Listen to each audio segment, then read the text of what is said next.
여러분 반갑습니다. 오늘도 새벽 돌백에 나오신 모든 성도님들을 주님의 이름으로 환영합니다.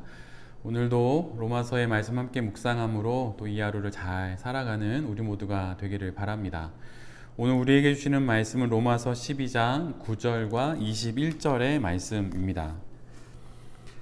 사랑에는 거짓이 없어야 합니다. 악한 것은 미워하고 선한 것을 굳게 잡으십시오. 악에게 지지 말고 선으로 악을 이기십시오. 아멘. 오늘 로마서 12장의 말씀을 갖고 인격에 뒤따르는 윤리의 가벼움, 인격에 뒤따르는 윤리의 가벼움이라고 하는 제목으로 함께 하나님 말씀 나누도록 하겠습니다. 구원에 대한 모든 설명을 11장까지의 말씀으로 끝낸 이후 사도 바울은 로마서 12장부터 구원 이후의 삶에 대한 권면을 시작합니다. 그런데 이 권면들을 읽다 보면 우리가 지금껏 교회에서 들어왔던 어떤 신앙적인 도덕과 윤리의 실천에 관한 내용과 크게 다르지 않다는 것을 알게 돼요. 그러다 보니 12장 이후의 사도의 권면을 쉽게 이렇게 행해야 한다라고 하는 윤리와 도덕적인 실천으로 쉽게 생각하게 됩니다. 그런데 우리 모두가 반드시 기억해야 할 것이 하나 있어요. 12장 이후 로마서 16장까지 반드시 기억해야 할 것이 하나 있는데 그것은 12장이 1장부터 11장을 지나 그 다음에 우리에게 주어졌다고 하는 사실이에요. 지금껏 우리 모두가 1장부터 묵상을 시작해서 11장을 지나며 구원이 하나님의 전적인 은혜라는 결론에 이르게 되었습니다. 그래서 무거웠던 율법의 짐을 벗어버릴 수가 있었지요. 12장부터는 바로 이렇게 넘어선 율법을 지나서 그 다음에 이어지는 말씀이에요. 그러기에 12장 이후에 실천에 대한 말씀들은 그냥 실천이 아닙니다. 은혜 다음의 실천이라고 하는 것, 이것을 반드시 기억해야 해요. 그래야 그 실천은 앞으로 돌아가서 다시 율법의 준수와 같은 그런 윤리나 규칙이 아니라 인격으로부터 발현되어지는 실천이라는 것을 알아가기 시작합니다.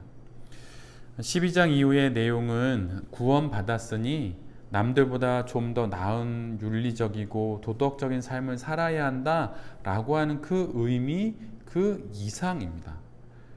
무엇을 해야 한다 또는 어떤 자격을 갖추어야 한다라고 하는 그런 윤리가 아니라 구체적인 인격으로 존재해야 한다라고 하는 그 대원칙에 따라 붙는 명예로운 그러한 일들이라고 하는 것이죠. 시간과 공간 안에서 구원을 받은 인격으로 있어야 한다는 거예요. 구원받은 자의 명예와 특권으로 또 자격과 영광으로 구원받은 자답게, 이미 구원받은 자답게, 하나님의 자녀된 자답게 있으라는 말씀입니다.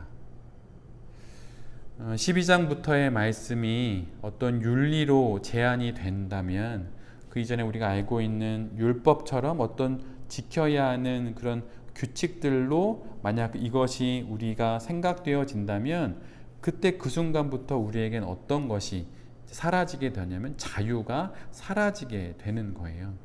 왜냐하면 율법처럼 강제되기 때문에 억지로 실천해야 하고 또한 도달해야 될 의무가 돼버리기 때문입니다. 이것은 은혜로 구원을 받았는데 은혜 이후에 다시 율법으로 돌아가는 거와 똑같은 거예요. 신앙의 전제 조건은 자유입니다. 이것은 매우 중요한 내용이에요. 하나님과의 관계는 늘 자유가 그 전제 조건으로 있어요. 아담과 하와의 에덴 동산의 생활을 한번 떠올려 보면 쉽게 알 수 있겠지요.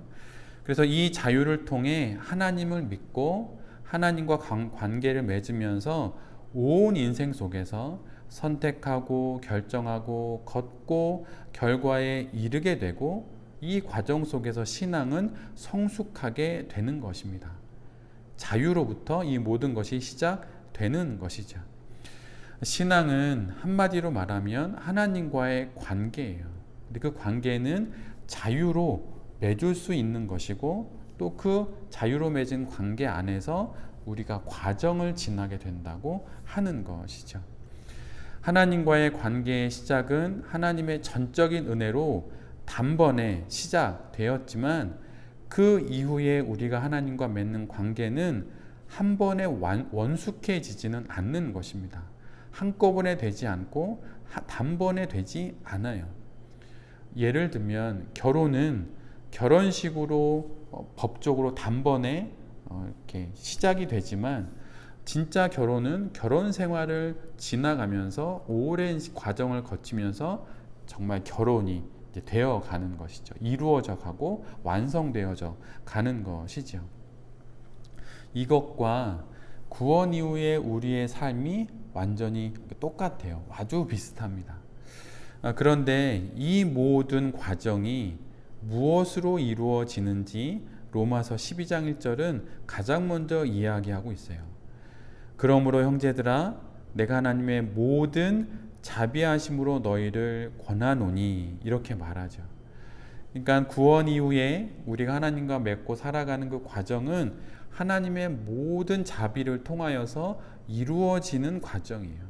하나님의 은혜로 구원을 받았듯이 구원 이후의 삶도 우리가 하나님의 자비로 우리가 인도함을 받아서 지나간다고 하는 것이죠. 근데 여기서 말하는 자비는 그냥 자비가 아니라 모든 자비입니다. 하나님이 가지고 계신 그분의 자비의 모든 것으로 우리를 이끄신다고 하는 거예요. 하나님의 자비가 어느 정도의 자비입니까? 그분의 아들이신 예수 그리스도를 이 땅에 보내셔서 우리를 구원하실 정도까지의 자비예요. 그래서 우리는 그렇게 하나님의 모든 자비 안에서 우리의 실존을 구원에 걸맞게 하나님의 손에 의해서 빚어져 간다고 하는 것을 알게 되는 것이죠.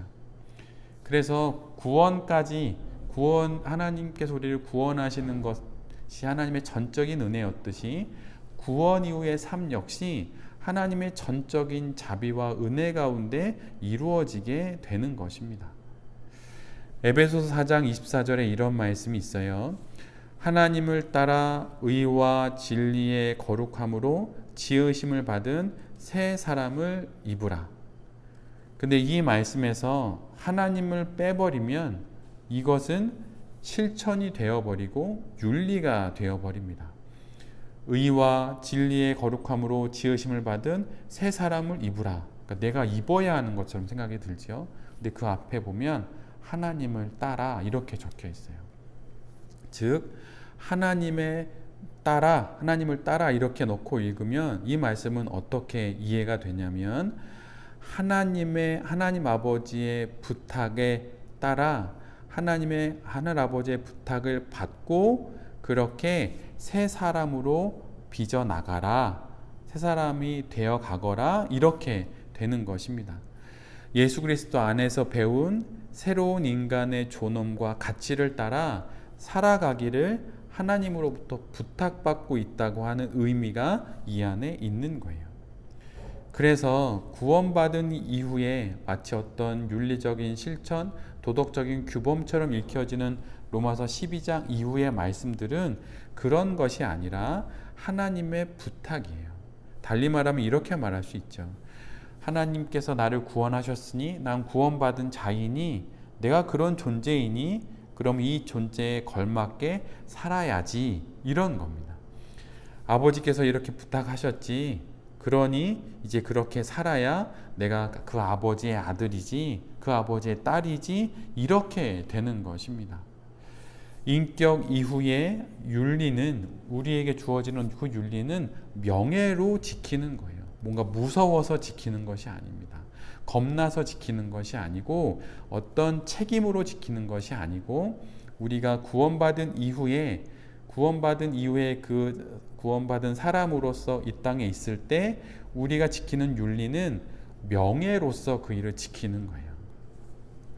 그러기에 인격에 뒤따르는 윤리는 무겁지 않은 것이죠.